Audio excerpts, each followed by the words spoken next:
सरफरोशी की तमन्ना अब हमारे दिल में है।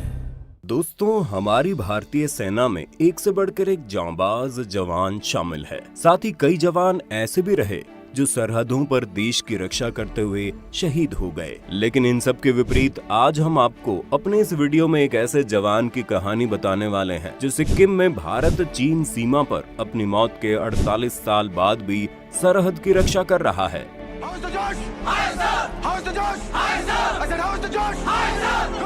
आपको सुनने में थोड़ा अजीब जरूर लगेगा, लेकिन आर्मी के साथ साथ वहाँ के लोगों का भी ऐसा ही मानना है और दूर दूर से लोग यहाँ उनकी पूजा करने आते हैं। यही नहीं, इस सैनिक ने मरने के बाद भी अपनी नौकरी जारी रखी। फिलहाल ये सैनिक अब रिटायर हो चुका है। हम अपनी वीडियो में आगे बढ़े उससे पहले हम आपको बता दें, हम हमारे मिस्टिका फैमिली के लिए लेकर आए हैं एक मजेदार कॉन्टेस्ट। अब हम आपके लिए बनाएंगे आपका मनपसंद कंटेंट।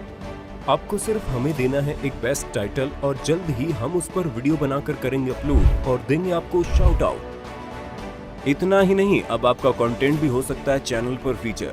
इन सभी की डिटेल्स आपको डिस्क्रिप्शन में दिए गए लिंक में मिल जाएगी। तो वीडियो पूरी होने के बाद डिस्क्रिप्शन बॉक्स में दिए गए लिंक पर क्लिक करके फॉर्म भरना ना भूलें। तो चलिए अब स्टार्ट करते हैं उस जाबाज सैनिक की कहानी।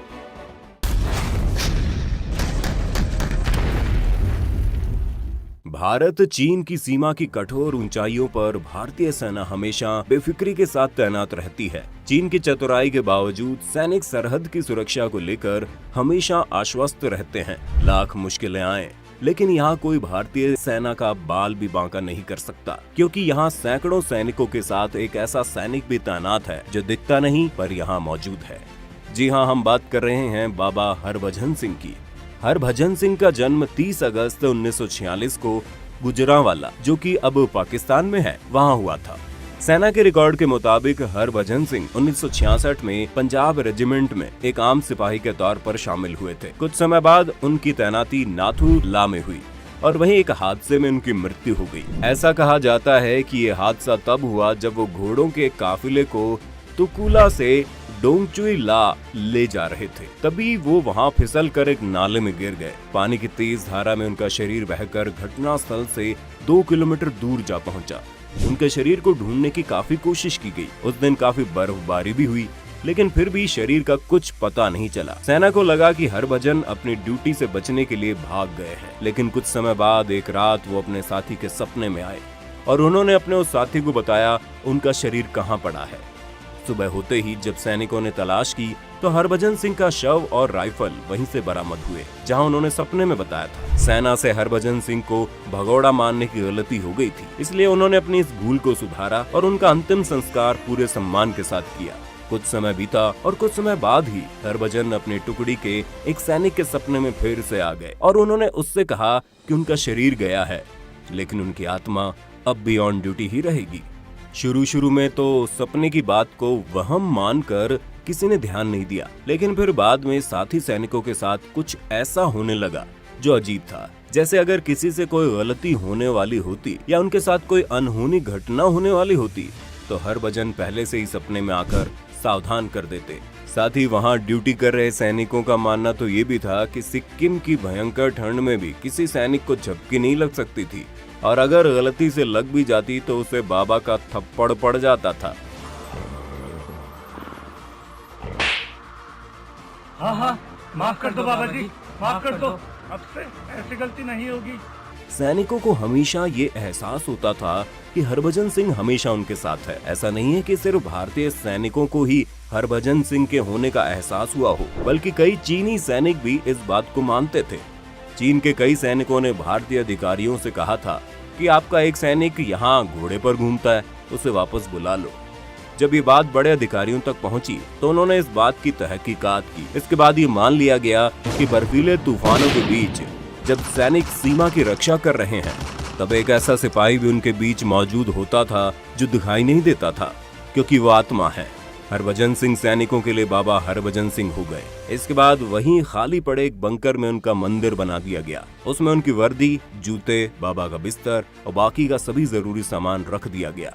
सेना ने उन्हें ड्यूटी पर मुस्तैद सिपाही का दर्जा दिया। जो नियम सब सैनिकों पर लागू होते थे वो उन पर भी होने लगे। यहाँ तक कि तनख्वाह, छुट्टी से लेकर प्रमोशन तक बाबा के मंदिर का जिम्मा आर्मी ने अपने हाथों में ले लिया। उन्हें सुबह के नाश्ते से लेकर खाने तक सब कुछ परोसा जाने लगा। जैसे ही रात का समय होता, मंदिर के दरवाजे बंद कर दिए जाते, क्योंकि ये बाबा की ड्यूटी का समय होता था। और कई दफा ऐसा हुआ, जब सुबह सैनिक बंकर में आते तो देखते थे कि चादर तनी हुई नहीं है, बल्कि उसमें सिलबट्टे हैं। वहाँ रखे जूतों में मिट्टी लगी होती थी। भारतीय सेना बाबा हरभजन को भारत चीन के बीच होने वाले हर फ्लैग मीटिंग में शामिल किया करती थी। उस मीटिंग में उनके नाम की खाली कुर्सी रखी जाती थी। बाबा हरभजन को उनकी छुट्टी पर गांव भी भेजा जाता था। इसके लिए ट्रेन में स्पेशल सीट रिजर्व की जाती थी और 3 सैनिकों के साथ उनका सारा सामान उनके गांव भेजा जाता था। जब उनकी छुट्टी के 2 महीने पूरे हो जाते तो फिर सैनिकों को वहां भेजकर उन्हें वापस सिक्किम बुला लिया जाता था। जिन 2 महीने बाबा छुट्टी पर रहते, उस दरमियान पूरा बॉर्डर हाई अलर्ट पर रहता था, क्योंकि उस वक्त सैनिकों को बाबा की मदद नहीं मिल पाती थी। ऐसे में सीमा पर तैनात जवान हाई अलर्ट पर रहते थे। 2006 में बाबा को रिटायर कर दिया गया और उसके बाद कहा गया बाबा यहीं बंकर में रहते हैं और देश की सुरक्षा करते हैं। भारतीय सैनिकों में बाबा हरभजन से काफी आस्था जुड़ी है। भारतीय सेना के जवान अपनी ड्यूटी पर जाने के दौरान बाबा के मंदिर में मत्था टेकने जाते हैं।